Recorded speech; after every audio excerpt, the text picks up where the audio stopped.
Asifiwe.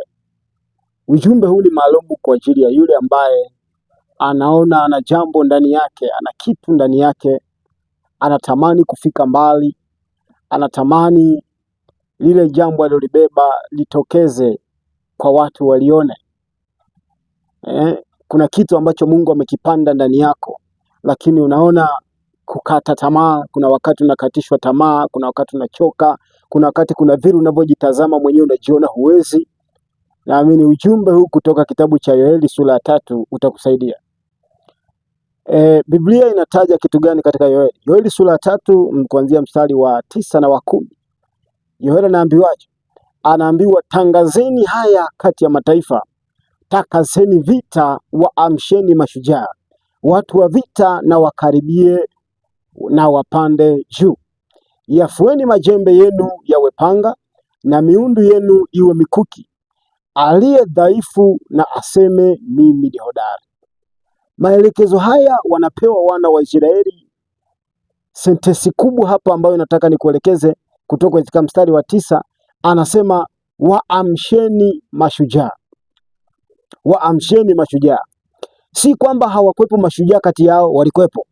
Ila hawa mashujaa walikuwepo walikuwa wamelala. Walikuwa wamelala.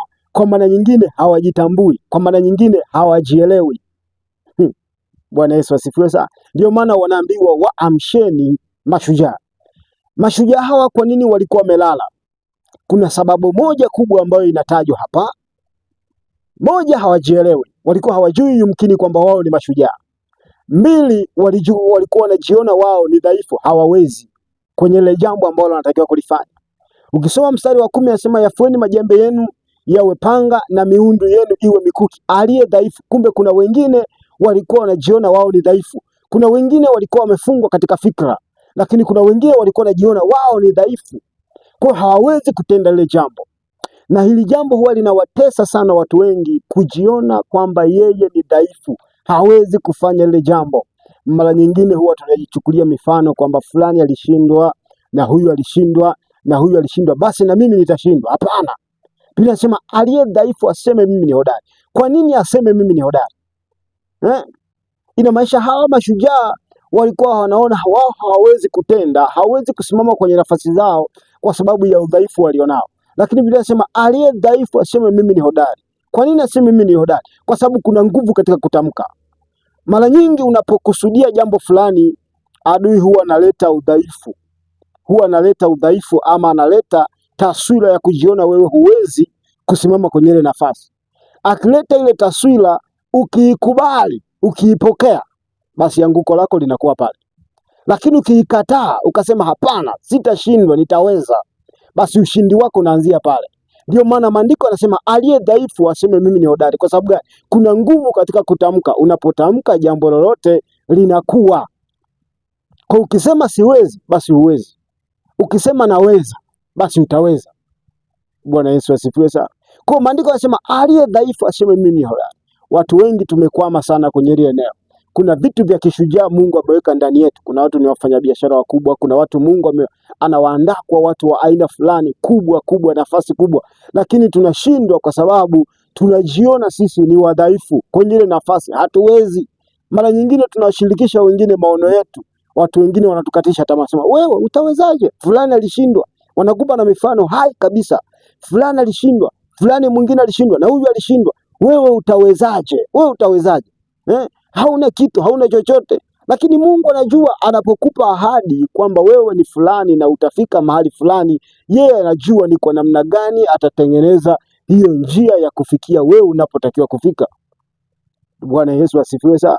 Kwa hiyo unatakiwa usijijenge katika udhaifu, jione unaweza.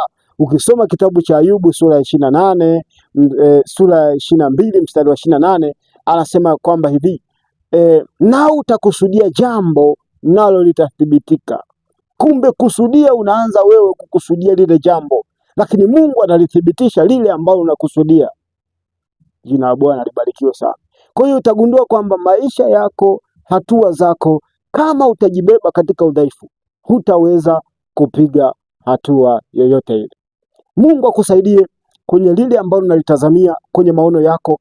Usijione wewe ni dhaifu, wewe ni shujaa kwenye kile ulichokibeba.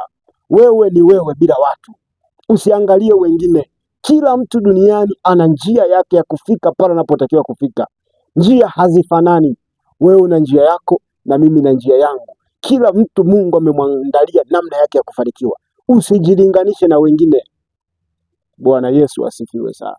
Mungu akubariki, Mungu akuinue kila hatua, Mungu akupe hatua nyingine zaidi kila siku, kila majira, na Mungu akubariki sana. Shalom, shalom. Nikutakia wakati mwema huki unaendelea kujifunza. Naitwa Apostle Elisha. Mungu akubariki. Karibu jifunze pamoja na mimi.